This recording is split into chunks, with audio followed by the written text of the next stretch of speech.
नमस्कार दोस्तों, स्वागत है आप सभी का आपके अपने चैनल सनातनी दुनिया में। दोस्तों, आज बात करेंगे वट सावित्री व्रत के बारे में। वट सावित्री व्रत कौन सी तिथि को पड़ रहा है, वट सावित्री व्रत की तिथि यानी कि अमावस्या की तिथि कब से कब तक रहेगी, पूजा कौन से मुहूर्त में होगी, ये सब बात और इसका महत्व क्या है, ये सब बात हम जानेंगे इस वीडियो में। तो दोस्तों, वट सावित्री व्रत इस बार 16 मई दिन शनिवार को पड़ रहा है। वट सावित्री व्रत जेठ मास के कृष्ण पक्ष की त्रयोदशी तिथि से अमावस्या तक उत्तर भारत में और जेठ मास के शुक्ल पक्ष में इन्हीं तिथियों में वट सावित्री व्रत दक्षिण भारत में मनाया जाता है। वट सावित्री व्रत को उत्तर भारत के उत्तर प्रदेश, मध्य प्रदेश, पंजाब, दिल्ली और हरियाणा समेत कई जगहों पर मनाया जाता है। मान्यता है कि जितनी उम्र बरगद के पेड़ की होती है, सुहागिनें भी बरगद के पेड़ की उम्र के बराबर अपने पति की उम्र मांगती हैं। हिंदू धर्म में बरगद का वृक्ष बहुत ही पूजनीय माना जाता है।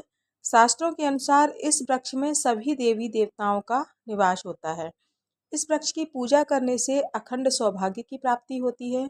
इसके अलावा इस दिन जल से वट वृक्ष को सींचकर उसके तने के चारों ओर कच्चा धागा लपेटकर 3 बार कम से कम परिक्रमा करें।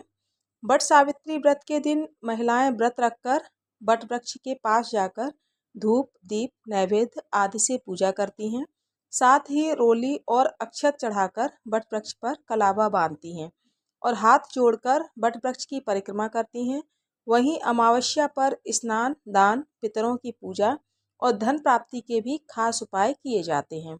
अमावस्या तिथि के दिन महिलाएं बांस की टोकरी में सप्तधान्य के ऊपर ब्रह्मा और वट सावित्री की और दूसरी ओर टोकरी में सत्यवान और सावित्री की प्रतिमा स्थापित करके वट के समीप जाकर पूजन करती हैं। अगर आप वट वृक्ष के पास न जाएं तो वट वृक्ष की एक डाली घर में लाकर भी उससे पूजा कर सकते हैं। साथ ही इस दिन यम का पूजन भी करती हैं और वट की परिक्रमा करते समय 108 बार वट वृक्ष में कलावा लपेटा जाता है। मंत्र का जाप करते हुए सावित्री को अर्घ्य दिया जाता है।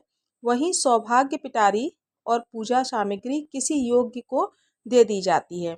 अधिकतर महिलाएं अपनी सास या फिर अपने माने लोगों को देती हैं। इस व्रत में सत्यवान और सावित्री की कथा को सुना जाता है, जिससे उसका फल बहुत ही कई गुना बढ़ जाता है। आइए जानते हैं वट सावित्री व्रत का मुहूर्त क्या है। दोस्तों, पंचांग के मुताबिक वट सावित्री व्रत पर अमावस्या तिथि की शुरुआत 16 मई को प्रातः 5:11 से शुरू होगी और इसका समापन 17 मई को देर रात 1:30 पर होगा। ऐसे में 16 मई 2026 को वट सावित्री व्रत रखा जाएगा। शास्त्रों के अनुसार यह व्रत विशेष रूप से विवाहित महिलाओं के लिए होता है। इस दिन महिलाएं पति की लंबी उम्र, सफलता, सेहत और अखंड सौभाग्य की कामना करते हुए निर्जला उपवास रखती हैं।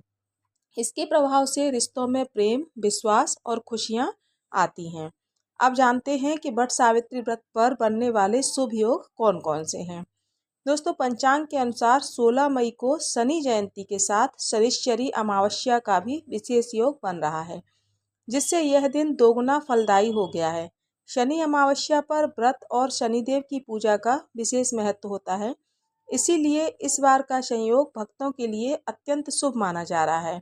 इसके अलावा इस दिन सौभाग्य योग और शोभन योग भी बन रहे हैं। सौभाग्य योग 15 मई दोपहर 2:21 से 16 मई सुबह 10:26 तक रहेगा, जिसके बाद शोभन योग शुरू होगा और यह 17 मई सुबह 6:15 तक प्रभावी रहेगा। इन दोनों योगों को शुभ कार्यों और पूजा पाठ के लिए अत्यंत लाभकारी माना जाता है। शनि जयंती के दिन भरणी नक्षत्र प्रातः काल से लेकर शाम 5:30 बजे तक रहेगा। इसके बाद कृतिका नक्षत्र का प्रभाव शुरू होगा। भरणी नक्षत्र के स्वामी शुक्र और देवता यमराज माने जाते हैं, जबकि कृतिका नक्षत्र के स्वामी सूर्य और देवता अग्नि हैं। इन सभी संयोगों के कारण इस वर्ष शनि जयंती का महत्व और भी अधिक बढ़ गया है। तो दोस्तों, अब जान लेते हैं कि वट सावित्री व्रत में हमें पूजन में सामग्री क्या क्या चाहिए। तो वट सावित्री व्रत की पूजन सामग्री में सावित्री सत्यवान की मूर्तियाँ, धूप, दीप, घी, बांस का पंखा, लाल कलावा, सुहाग का सामान, कच्चा सूत, भिगोया हुआ चना, बरगद का फल और जल से भरा हुआ कलश आदि शामिल करना चाहिए। इसकी पूजा विधि के बारे में जानते हैं। इस दिन प्रातःकाल घर की सफाई पर नित्य कर्म से निवृत्त होकर स्नान करें। इसके बाद पवित्र जल का पूरे घर में छिड़काव करें। बांस की टोकरी में सप्तधान्य भरकर ब्रह्मा की मूर्ति स्थापित करें। ब्रह्मा के बाम अंग में सावित्री की मूर्ति स्थापित करें। इसी प्रकार दूसरी टोकरी में सत्यवान और सावित्री की मूर्तियों की स्थापना करें। इन टोकरियों को वट वृक्ष के नीचे ले जाकर रखें। इसके बाद ब्रह्मा तथा सावित्री का पूजन करें। अब सावित्री और सत्यवान की पूजा करते हुए बड़ की जड़ में पानी दें। पूजा में जल, मौली, रोली, कच्चा सूत, भिगोया हुआ चना, फूल तथा धूप का प्रयोग करें।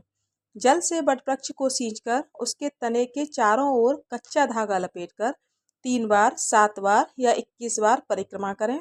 वट के पत्तों के गहने पहनकर वट सावित्री की कथा सुनें। भीगे हुए चनों का बायना निकालकर नकद रुपए रखकर अपनी सास के पैर छूकर उनका आशीर्वाद प्राप्त करें। ये सब वस्तुएं यदि वहां सास न हो तो बायना बनाकर उन तक पहुंचाएं। पूजा समाप्ति पर ब्राह्मणों को वस्त्र तथा फल आदि वस्तुएं बांस के पात्र में रखकर दान करें। इस व्रत में सावित्री सत्यवान की पुण्य कथा को सुनना बिल्कुल भी न भूलें। यह कथा पूजा करते समय दूसरों को भी सुनाएं। शास्त्रों के अनुसार वट वृक्ष के नीचे बैठकर ही सावित्री ने अपने पति सत्यवान को दोबारा जीवित किया था। दूसरी कथा के अनुसार मार्कंडेय ऋषि को भगवान शिव के वरदान से वट वृक्ष के पत्ते में पैर का अंगूठा चूसते हुए बाल मुकुंद के दर्शन हुए थे। तभी से वट वृक्ष की पूजा की जाती है। वट वृक्ष की पूजा से घर में सुख शांति धनलक्ष्मी का वास होता है। तो दोस्तों उम्मीद करती हूँ वट वृक्ष से जुड़ी हुई बरगद की ये जानकारी आपको बहुत उपयोगी आपके लिए होगी। वीडियो अच्छी लगे तो वीडियो को लाइक करें, चैनल को सब्सक्राइब करें और ज़्यादा से ज़्यादा लोगों को ये जानकारी शेयर करें, क्योंकि इसमें बहुत ही अच्छा वो सब बताया गया है, उपाय बताया गया है और मुहूर्त भी सब बताया गया है। मिलती हूँ अगली वीडियो में, तब तक के लिए धन्यवाद।